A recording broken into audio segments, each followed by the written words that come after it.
কুমিল্লা ৪ আসনে রাজনৈতিক সমীকরণে বড় পরিবর্তন এসেছে। ইঞ্জিনিয়ার মঞ্জুরুল আহসান মুন্সির মনোনয়নপত্র বাতিল হওয়ায় এবার বিএনপি জোটের প্রার্থী হিসেবে গণ অধিকার পরিষদের নেতা জসিমউদ্দিনকে সমর্থন দেওয়ার সিদ্ধান্ত নিয়েছে বিএনপি। এই সিদ্ধান্তের ফলে জামায়াত নেতৃত্বাধীন জোটের শাপলাকলি প্রতীকের প্রার্থী হাসনাত আবদুল্লাহ বিপরীতে বিএনপি জোটের সমর্থন নিয়ে ট্রাক প্রতীকে প্রতিদ্বন্দ্বিতা করবেন জসিমউদ্দিন।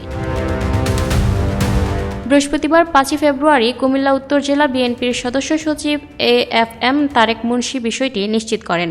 তিনি বলেন, আগামী ১২ ফেব্রুয়ারি কুমিল্লা ৪ আসনে ধানের শীষের কোনো প্রার্থী না থাকায় কেন্দ্রের নির্দেশে আমরা গণ অধিকার পরিষদের প্রার্থী জসিমউদ্দিনকে সমর্থন দিচ্ছি। দল ও বিএনপির ভারপ্রাপ্ত চেয়ারম্যান তারেক রহমানের হাতকে শক্তিশালী করতে নেতাকর্মীদের জসিমউদ্দিনের পক্ষে কাজ করার মৌখিক নির্দেশনা দেওয়া হয়েছে।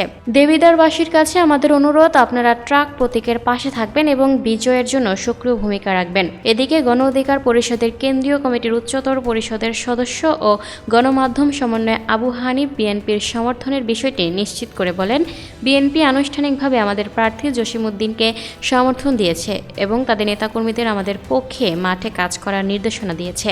আমরা এই সমর্থনকে ইতিবাচকভাবে দেখছি।